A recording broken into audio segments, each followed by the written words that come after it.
Perdo Giovanni, dit le rossignol. Compétent, mais dissipé. Trop dissipé.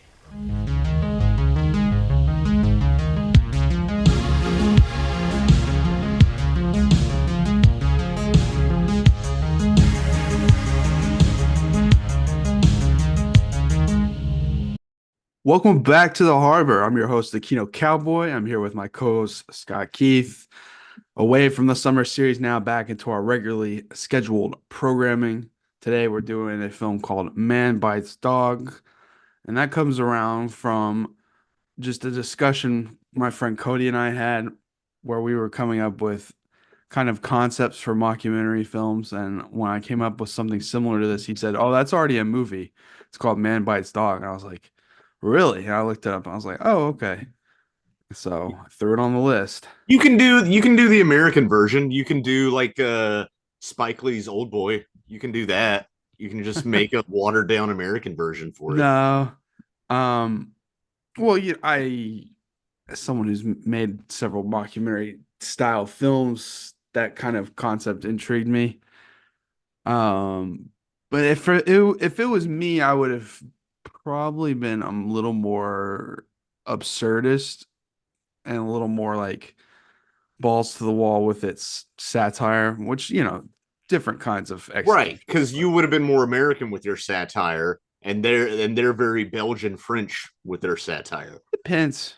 A I lot will say blunt. I am a little bit mixed on this movie. There's some parts that I really liked and other parts that kind of didn't completely mesh for me. Um, I enjoyed it. I don't need to ever rewatch it.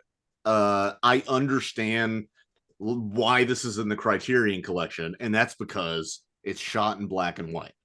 No, No. that's because it's like this podcast because we're artsy. No, I understand if this came out in 1992. It's very shocking.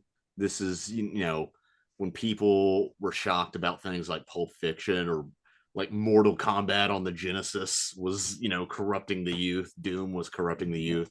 So I think this is an interesting movie to watch with 30 years of hindsight because of how society has progressed and how media has progressed. This still to me has an ability to shock with some of its scenes. But I think the questions it raises and doesn't answer or really try to answer about media depictions of violence, desensitization, crime in the media.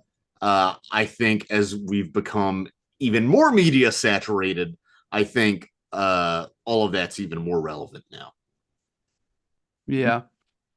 And I will say that when it comes to films and film festivals and stuff, there's always like a divide where they try to say, well, is your submission a film or is it a student film? And this was a student film that went on to become a cult classic and screen in theaters and even had a theatrical release in America. So to young folks out there, I say, fuck them. A student film is a film, and you're fucking kidding yourself if you think it's not. So, Yeah, it's what they're really asking with that is it a film or is it a bad film? That's what they're trying to ask. They're trying to ask like, is this made by clueless college students with no money? Um, no, honestly, I'm not even trying to make a joke or like denigrate student films. I've never made a film, so I can't talk. Um, I wouldn't know where to begin with a lot of stuff, but that's what they're asking with the gatekeeper. But this is artsy enough and at least tries to have some themes of like how do cameras influence people, both people in front of the camera and people watching the footage of the camera. Um, because we see these characters get desensitized, and it made me think. I've been thinking about this week anyway. Of yeah, I'm pretty desensitized. I don't know about you. You get more messed up about gore than I do, but I'll watch medical videos on the internet because I'll find them interesting, like videos of surgery and stuff. Um, Not all the time, but like because I don't know. I think of like things that bother me when I was a kid, or that like creep me out or scare me, or like how this movie would have affected me, and how after 150 whatever episodes we've done of this podcast, like I've seen a lot of movies, I've seen a lot of media, um, and so if I see this like high contrast, black and white, violent film, I can connect it to like other things I've seen and other things we've talked about here. Like I got some Tetsuo the Iron Man from this, just because there's some violence in that movie and it's high contrast, black and white. That's really the only connection. There's something to be said about like the oppression on the soul by modern society.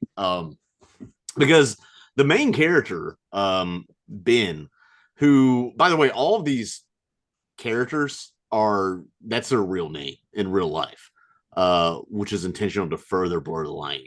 Ben or Benoît, that's his actor's name. And then I guess, secondary actor we see the most, because Ben has 90% of the dialogue, 80-90% of the dialogue. We see Rémy, who's the one of the reporters and one of the directors of this, as is the Ben, who get more and more sucked into this. Drawing on more parallels, it makes me think of Civil War that came out this year. On like, how do you maintain objectivity, and do you get sucked in or desensitized when filming your subject? And how does that affect the crew, and also how does that affect the subject?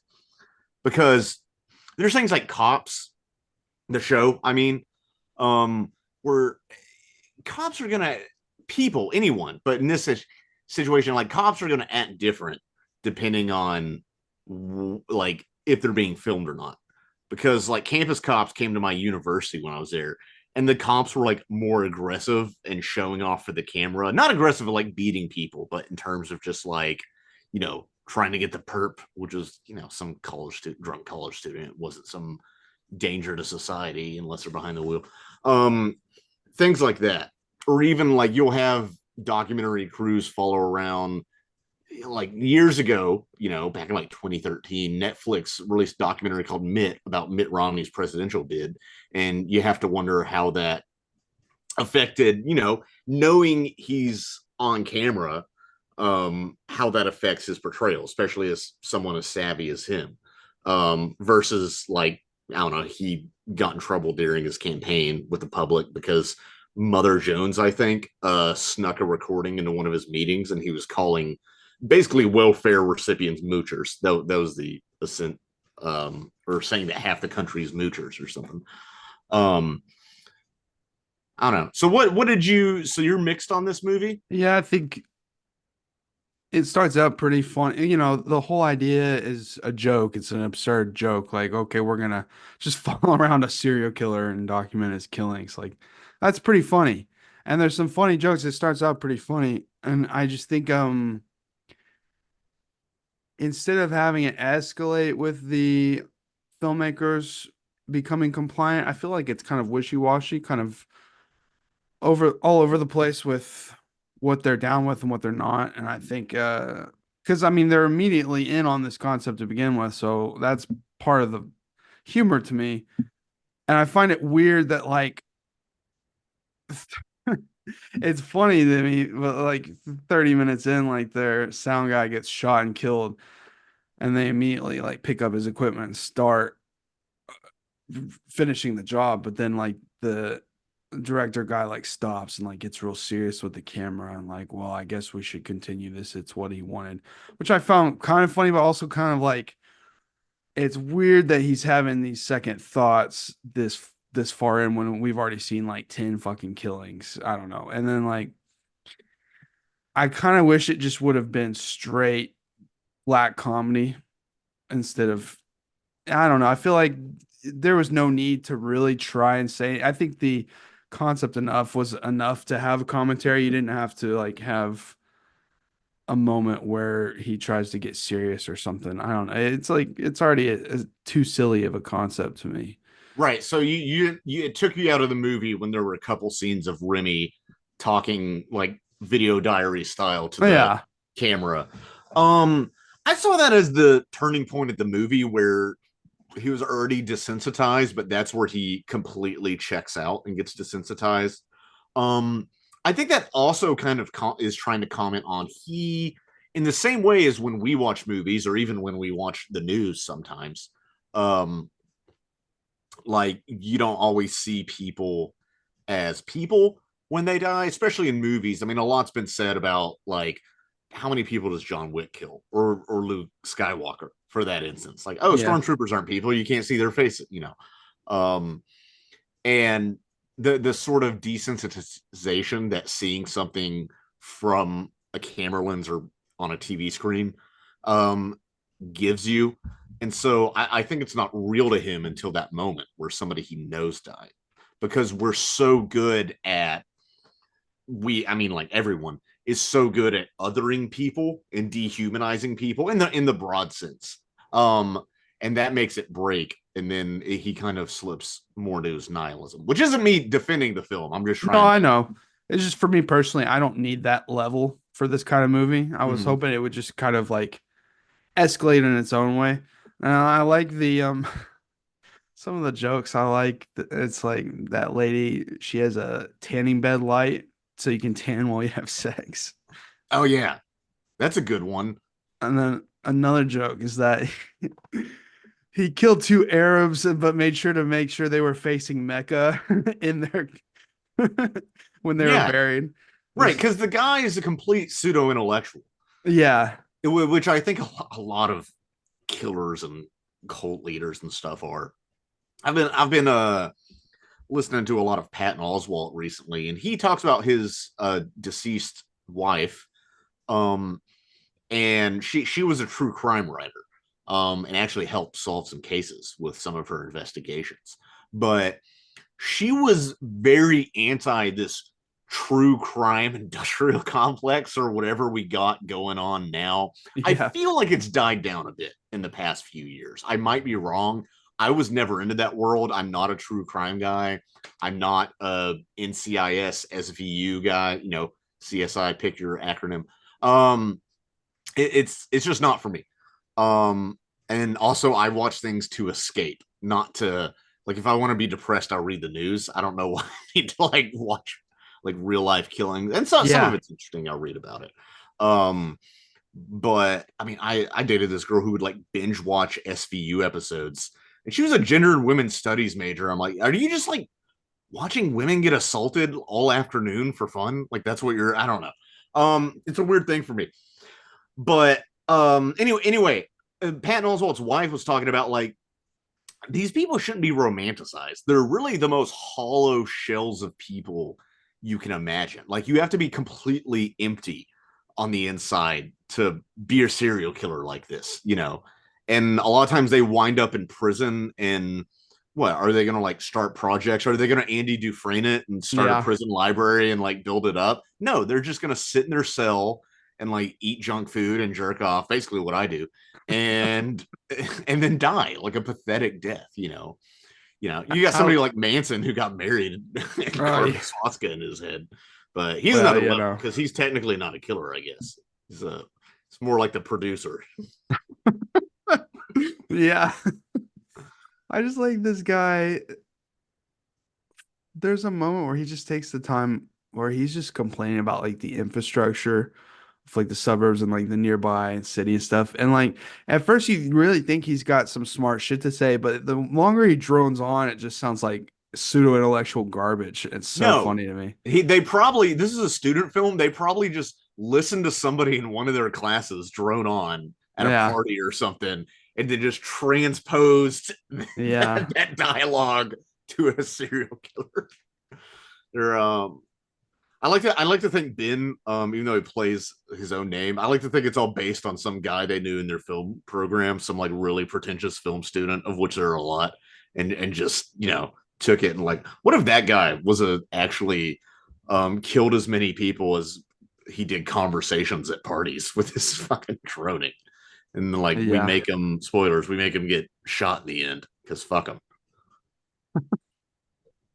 I also like because real documentaries usually you want to be as fly on the wall as possible and not intervene usually with things and just you're there to document as they say, and I like that this is like very much not that he and, and towards the end it's just like the camera crews just burying the bodies for him, helping Yeah, him. they don't even take instruction toward the end when he accidentally shoots that balding guy Yeah, birthday party and everybody's just kind of numb to it because they're so shocked.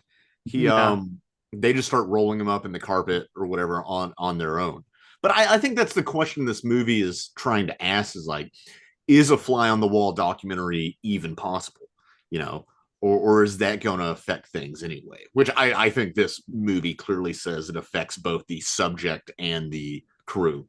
Well, he even uses the crew to his advantage when they're getting shot at, and he's like, "Do you have a zoom lens?" They're like, "Yeah." And he's like, "I need you to use it to find this guy so I can shoot him." Like that's the kind of stuff I like in mockumentaries. Is like I hate when they're like too afraid to like unrealistic situations. It's like, well, yeah, the crew would react to this. Like you can't just have the crew not be talked about or involved in certain sequences. It's funnier when things are escalating, when especially like in Trailer Park Boys, when like you do see some of the crew and because shit's going down. I like that kind of stuff. Like get them involved. Like they're there. You can't just, you got to use them to your advantage if you have to. No, and it's always a delicate balance. I mean, this movie leans on it heavily, Yeah. clearly. But I mean, I've even seen non-mockumentary things that where the crew gets involved, like Michael Moore, who is the opposite of Fly on the Wall. Yeah.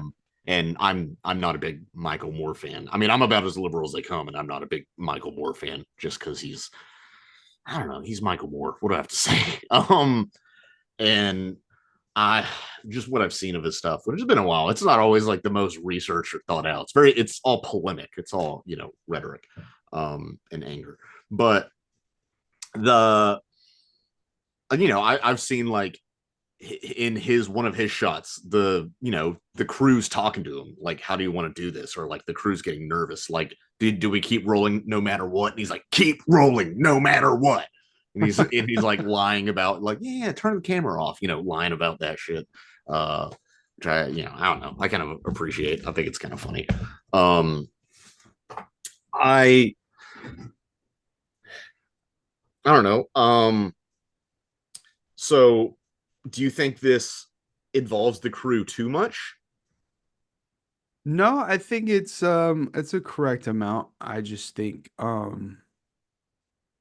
because he's really he becomes companions with them and he tries to manipulate them in ways at first like he's trying like he's excited. He wants them to go 2 hours out of the way to a restaurant Yeah, and which in Europe is like an 8 hour drive for us. they're like, well, we got prior commitments and such, and he doesn't seem to take that very well. But then they end up getting muscles anyway, so I guess they gave in. But Yeah, and it doesn't exactly say if it's later that day or the next day or something. I assume it's that day because that's dramatically more interesting. Unless I missed something and they do explicitly say that. either way, I think the best. Well, it made me think of that whole relationship between the crew and the subject and how much is in a normal situation an ethical amount of interaction. And then it made me think of the film we did or the episode we did on Symbio-Psychotaxiplasm. Yes, it made me think of that. It also made me think more directly of Behind the Mask: The Rise of Leslie Vernon. Yeah, I thought of that too. Which we'll talk to. This was clearly had to be an influence on that. How this reminded you of Symbio-Psychotaxiplasm, which if for some reason you don't know what that is, well, you explain it. It's just like that is like the ultimate like meta, like you were talking about Michael Moore saying keep it rolling, and it's like this guy he's in Symbio-Psychotaxiplasm acting like he's kind of inexperienced, but in a way he uses that to shape the whole film itself by having this crew film this crew and then that crew film another crew, and it's like who's filming who started first, who's the actual subject, and it goes down this whole rabbit hole, and it's like I don't know, it just how much is the documentarian a part of the story, so I like that kind of aspect to this movie because obviously they're like, well, we gotta continue this movie. He would have wanted it, you know. It's like, Well, okay. it has to be because you and I. So I don't know. I mean, practically, I've never um been in the studio system or anything, so I don't know that level of filmmaking. But just like as someone who's like helped you make stuff, and then also like is just a fan of film, it's really interesting when I watch like documentaries or even like news specials, like whether it's 60 Minutes or hell even ESPN. Um, it also has to do with post production because the amount of stuff that editing can imply, or even certain cinematography can imply. I think subconsciously, for a lot of people, if they're not paying attention closely, or if they're just not like into film grammar, it can really imply things. And like one thing I always think is interesting is like if you look at, and this isn't a filmmaking thing, but if you look at like a news article from two sides of the political spectrum, what photo they'll choose for a given presidential candidate, you know, like if you have pictures of Obama or whomever, like on Fox, he's going to be making like in the middle of making like a weird face. He's going to look, and Yeah. then on a more left, it's like they're going to make him look more presidential and badass. Um, and so it's always, or even things like I know in reality TV, which like they'll just edit things together to like make things kind of whole cloth, like they'll have a reaction shot of person B reacting to person A, but in actuality, what they're doing is like person B, that's from like an hour later after the event happened. And they're Yeah. just taking a completely separate reaction and then cutting it together to make it seem like this person's reacting when they're not. They might have not even been there when it happened. Um, I think a lot of people, I think people are more savvy about it now.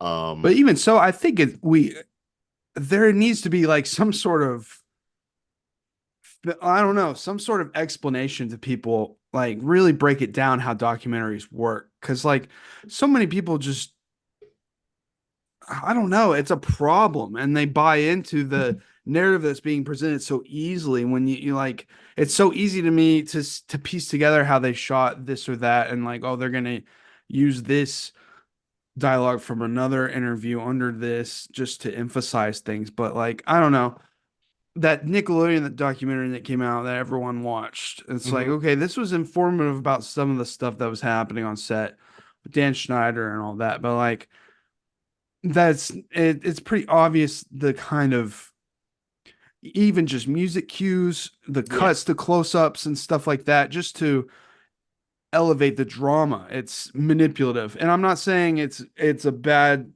thing, but it does have this air of trash TV that it shouldn't for this yes, subject matter. I agree. I watched that too. I watched that with roommates.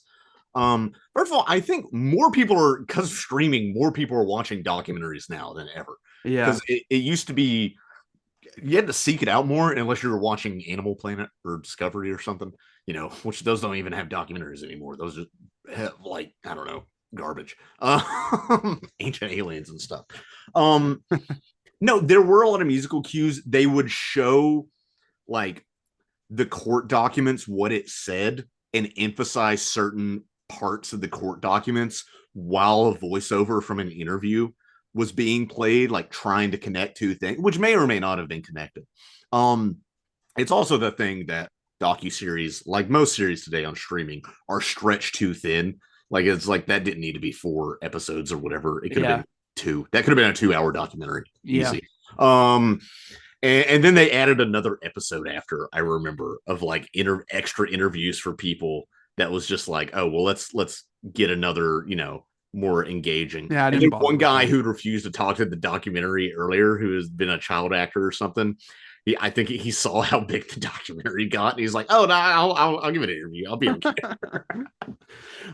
Which is same. And there's a lot of stuff where, even taking that as an example, they tried to conflate like Dan Schneider being an abusive, not to children, like a creepy asshole and like kind of dictatorial on set. They tried to conflate that with actual pedophiles on set. And this is not me criticizing or defending Dan Schneider or like Nickelodeon practices or anything. Which is sad because like I watched a lot of all that stuff as a kid that was, you know, kind of influential on me. I was an Amanda Show guy. Yeah, no, like stuff was influential on me entertainment wise. You know, I was a 90s kid. But and then some of that got like some of the Dan Schneider stuff, which has been memed on for years, of him, you know, like having a foot fetish or whatever, which is creepy. Like that almost overshadowed some of the stuff of like actual pedophiles working under Nickelodeon. Yeah. And then one of those guys like got hired back into the industry after being convicted, you know. Yeah. I think he got convicted, served his time, or did plea deal. I forgot. It's been months since the documentary came out. And like, to me, that's more interesting. But the problem is like the medium is the message, and when your medium is so focused on entertainment, you have to tailor your message to be entertaining. There's an old media studies book from the 80s called Amusing Ourselves to Death.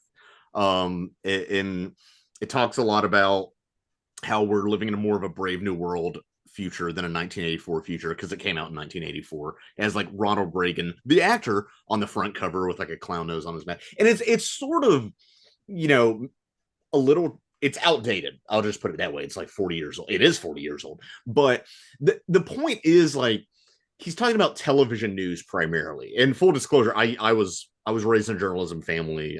Did journalism for a couple of years and hated it because I was, I don't know, felt like I was too in bed with my subjects, basically, because I was writing about businesses and stuff. But he talks about how like, if you, he took like a nature documentary as an example, which I'm not necessarily against, but like something about whales, like you're going to have, you know, all this B-roll footage of whales doing their thing and migrating and stuff. But he was talking about like a lot of that is to be entertaining and to be visually interesting, but like how much more density of information you can get in something like a textbook, which is not trying to be entertaining. And so his main argument was like, when informative content has to be entertaining, which is the news, you know. Like I remember I worked at a nonprofit, an anti-domestic violence nonprofit, and we sent out some press release to this local news website, and in big letters at the top of the article, it had in like those big blocky flashy like news, you know, local Fox affiliate letters like domestic violence, and it was like trying to make it seem real impactful. It's like, that's not what we're doing. We're talking about like fundraising and stuff. We're not talking about like, here's a like interesting news story about a woman who got murdered. Like, that's not what we're doing. Or even things like, I remember I was, you know, watching cable at a hotel sometime trying to sleep, and a new cop show, Cops Reloaded, came on, and Reloaded was in like big letters and stuff. It's like at some point, you know, even though I'm a comedian, I'm not a huge fan of political comedy. I have some jokes that are kind of political, but stuff like even Jon Stewart and stuff, whom I respect, and I will watch his stuff. But like sometimes I get worried if people are only getting their news sources through entertaining things like that, or TikTokers, worse, which we haven't even brought up digital media on how that's evolved things since then.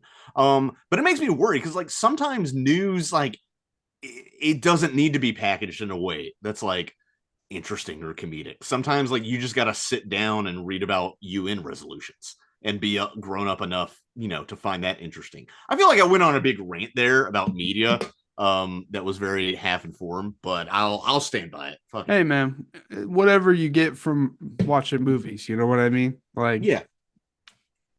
But yeah, I guess what they didn't have is that they don't have actual proof that Dan Schneider's a pedophile. No, they don't. So they did everything except for offer that up. So Right, which they, and that's again, that's another thing. That's a conscious decision. It's like the guy. Okay, the guy's clearly a creep. First of all, let's yeah, just say he's a that. fucking piece of shit. Yeah, he's an asshole producer in Hollywood, and how much of I'm overall okay. Overall, I'm pro Me Too movement. But I do think like there are instances of canceling where I think his behavior needed to be called out. But sometimes I'm like, sometimes I think like this guy was an asshole and people were sick of working with him, and so they helped publish stuff. Like I think Dan Harmon was sick of Justin Roiland shit, and then like once it came out that he was like abusive or whatever, they're like, let's use that as an example to like get this Well, guy. the fact is that And I think it can be both. Dan Schneider was very sexist and had those two ladies share a fucking paycheck. He had these creepy guys, pedophiles around him. I mean, come on, like all the feet shots and all the shows. Like there's a lot of stuff there, but they don't have the actual substantial, here's the proof kind of thing. So right. And then you could argue like I don't know, Tarantino puts feet shot in his movies, and like that's creepy. Yeah, but these are underage girls. But exactly. But like, would this guy just be doing the same thing? Like, did he just happen to fall into? I'm just playing devil's advocate here. I'm not a Dan Schneider defender. I will say that as much as I need to. But it's like, did he just like fall into producing children's television instead of adult quote unquote television?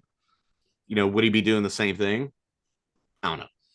I don't know. Anyway. It is some weird things. I think it's also a power thing. I think it's not even like maybe he likes to sexualize young girls, but also he's like, look what I can get away with. I can call a character Penelope Taint and get away with it, even though it's a kid's show. Which I didn't realize that was the name. I thought it was Tate. Yeah, they talk about that. That's another character assassination. Anyway, I've also heard of male writers sharing a salary, but the fact that it was two women writers, I think it was a case of sexism. I just think a lot of the times it's like, well, we want both these writers, but we can fuck them over because they're trying to establish their careers, which is also something that needs to be talked about. Besides the creepiness, I think there's a lot of industry stuff that like need to be talked about in general because of that. Anyway, when we first started this episode, I told you I wish they pushed kind of the comedy further. And that was true. And then I was going to say it's not as dark or as mean-spirited as I kind of wanted it to be with the black comedy. You wanted it to be darker? No, I don't know. There's the whole time I was watching it, it was running through my head of like different kinds of ideas for like scenes and sequences that would have been more interesting than some of the stuff they did do with like, I don't know, there could have been a whole angle of like planning the killings and getting away and just being more like a little more, not full on parody but just kind of making a joke out of meticulous planning and going into different kinds of killings. I do like when we do go into like rooms and stuff and he's like, check this out, here's the money under the bed, I knew this would be here. That stuff's funny. I was just thinking of like there's certain scenes where like I just found myself a little bored of not much. I felt like they had about an hour's worth of ideas and then they kind of padded it out a bit. Yeah, but I think part of him not planning the killings out that well is I imagine this is a world kind of like Leslie Vernon. Go watch that episode. That's a fun one. But it's where these kind of killings are commonplace, super commonplace. Because we see how many people does he kill in a blasé manner? Like 20 people in this movie. Yeah, feels like. And that aspect is funny. I'm not saying it's not. Yeah, because like it's almost like he puts no thought into it, and the world's just so fucked up and numb to everything. Yeah, that he has to really just completely fail to kill somebody for him to get in trouble. And even to the point where when he escapes jail, we don't see how he does it. He just calls later. We hear it in a voiceover. Yeah, And it's like, immediately he's out. yeah, I mean, it's like, hey, I escaped jail because Come get me, please. come get me, come pick me up, meet where we met the first time, with no explanation, which I think is almost funnier because it shows like Yeah. how ineffectual in this depiction of reality the entire justice system is. Well, I guess what I was saying is like at first I was kind of wanting it to be more mean spirited, but then we get to that fucking rape scene, and I'm like, okay, actually, I was like, oh, that's why this is I was like, insane. this is actually not what I wanted to see, and this is actually gross. Now I don't know what I want, which made me feel weird because it's like I get into like, I don't want to say edgy shit, but like I can fuck with some really dark kind of humor or satire, but that scene was like, okay. It was real. It felt real, and it it felt was the more real than execution some of of the that. other scenes. And I appreciate that for challenging me in that way, but the execution just felt completely different from so many other of the scenes. Do you think they were trying to lure you in, almost make you want more violence, want more it to be more mean spirited? Yeah, maybe so. And then they were like, "Oh, we'll give it to you," and then they gave it to you, and that was supposed to jar you out of the movie. And yeah, like, if so, then congrats. Then that's really fucking smart.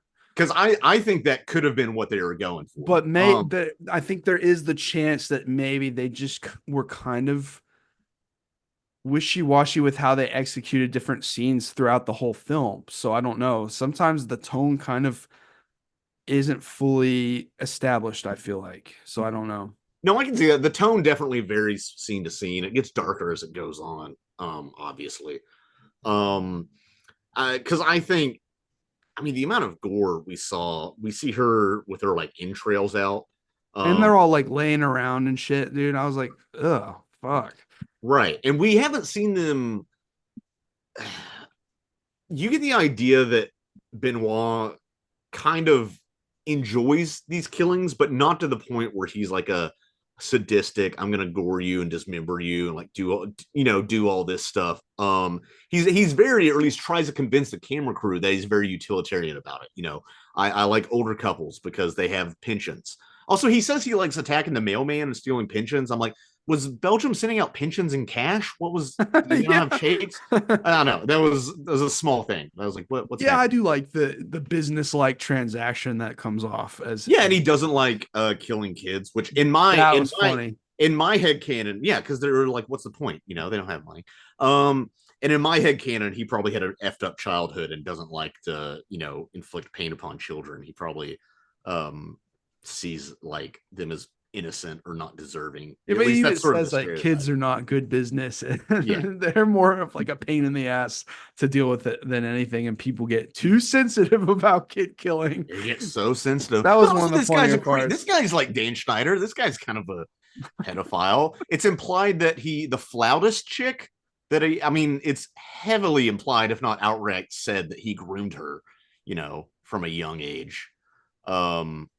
Because there's phallic imagery where he's like, yeah, now I have a new instrument, my gun, my blunderbuss, and he has it in his crotch, like, yeah, it needs to get polished off. And that, to me, all that dialogue was saying, like, even though he was like 17, 18, and she was 10, that like, because he also makes that disgusting ass comment about that little girl walking by. Yeah, in 10 years she'll be sucking dick like her mother. That's what he says, which was brutal. Even one of the crewmates was like looking like, okay, this is that's enough, dude. Why are we okay with watching killings in movies, but we're not okay with watching rapes or watching people make comments about children?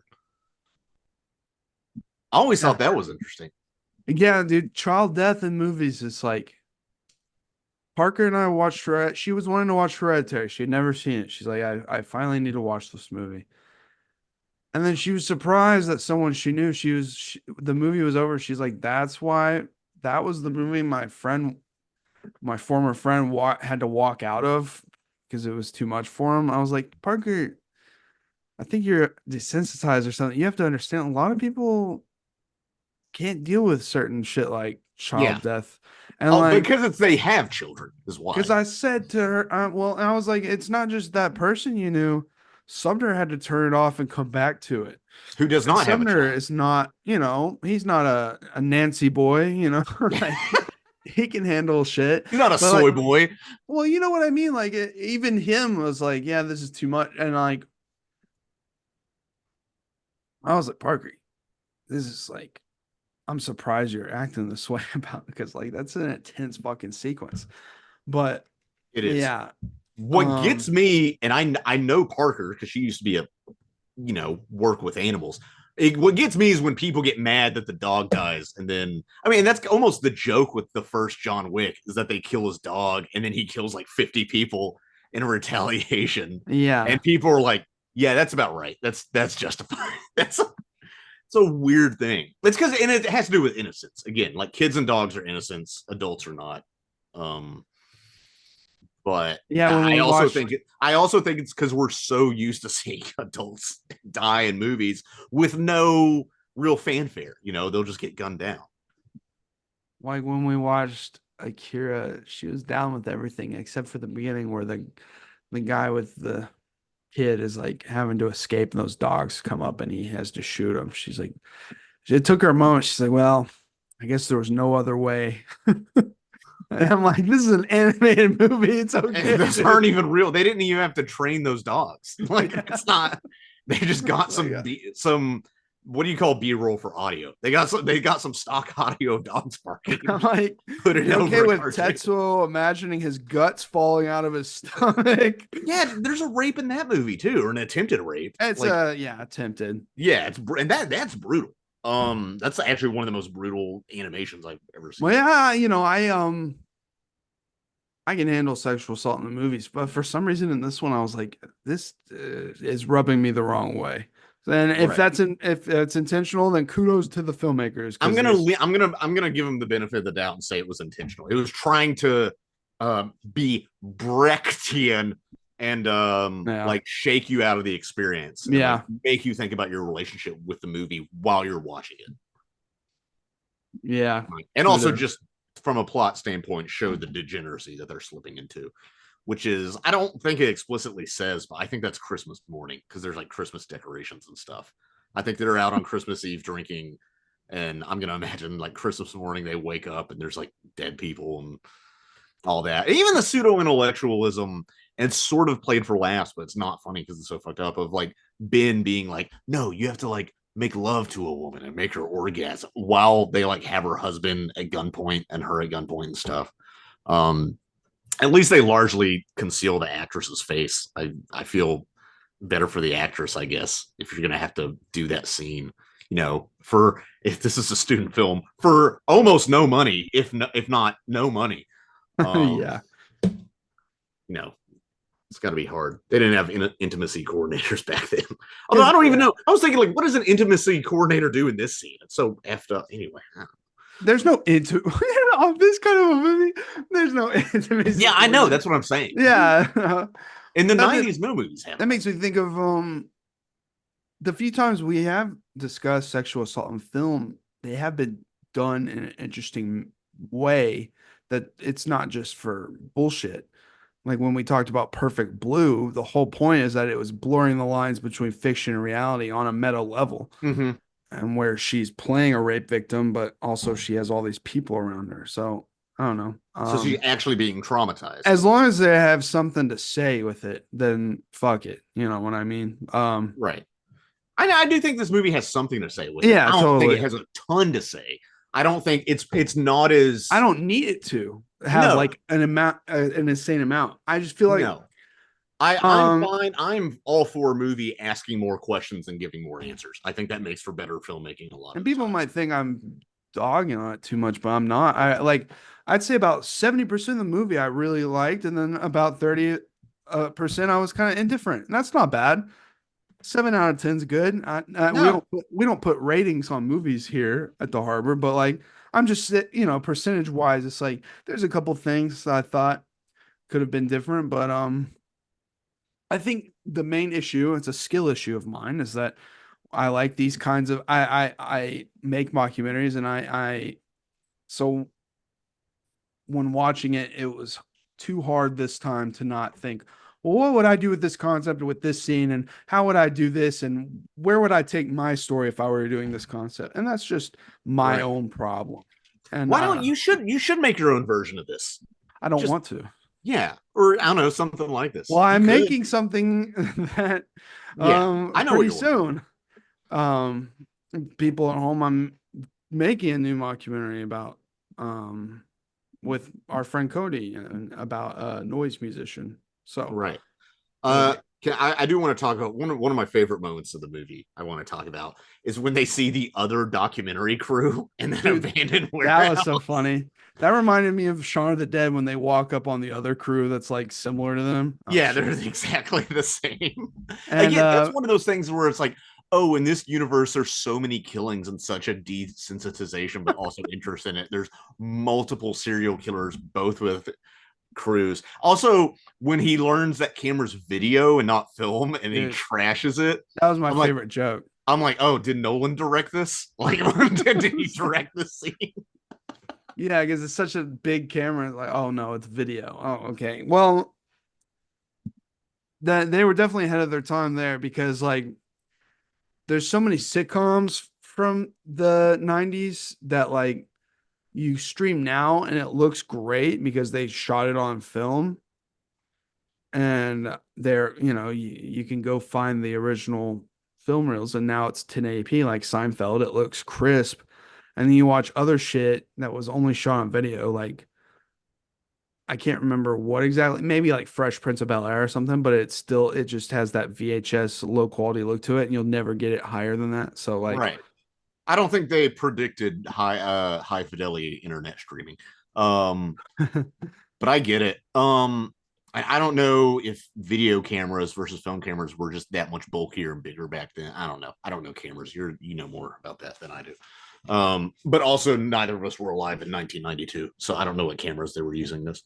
Well, this looks like a 16 millimeter film. Yeah. So a cheap black and white 16. No, it is because it's a student film, but that works. It looks great, and again, that's how you make it artsy. That's how you make Clerks and Pie and all these. Yeah, that's all the How many how many no budget black and white movies have we watched and or have talked about on here? Yeah, it's pretty crazy. Yeah. Tetsuo. We haven't talked Clerks, but that's been talked about to death. And also, like, I don't know, I've had a kind of a falling out with Kevin Smith lately. Why? Because of your video? But also just like when I was making that video, I really kind of like honed in on how lately he's really fallen off, and it just like right. We're talking about the video essay that you made on his NFT film. Yes, the biggest video on this channel. Go check it out if you haven't. But it's just like he's made this new movie called the 430 movie, which is a back to basics kind of hangout movie. But I just feel like he acts like he's still this indie guy, underground guy who knows pop culture and stuff, but it's like I feel like he's become a farce of himself, and I feel like he's not as down to earth as he thinks he is, and I'm wondering if he can still make a movie that relates to people in their late teens, early 20s. I don't know. I haven't seen this new movie. It hasn't come out here. I don't even know where to watch it. I don't even know if it's out outside of it hasn't come out yet. And stuff. 430 movie. Yeah. I thought it was still like it hit the festival circuit, but it hasn't come out or anything. I mean, I'll still see it. I watched the trailer. I was like, okay, I'll give this a shot. I know. It's just I also think he had a heart attack and then a mental breakdown, which is a weird thing to like go on whatever, I don't know, People Magazine's YouTube or whatever it was, and like talk for half an hour about your mental breakdown. I'm like, okay, that's what people do. And it's like he's straight up said, I love to hear myself talk. I mean, this isn't new, but I know what you're saying about late Kevin Smith's career. But it's like he keeps holding on to the view askew even now, and it's like he's making a third Jay and Silent Bob. It's like, dude, what are you doing, dog?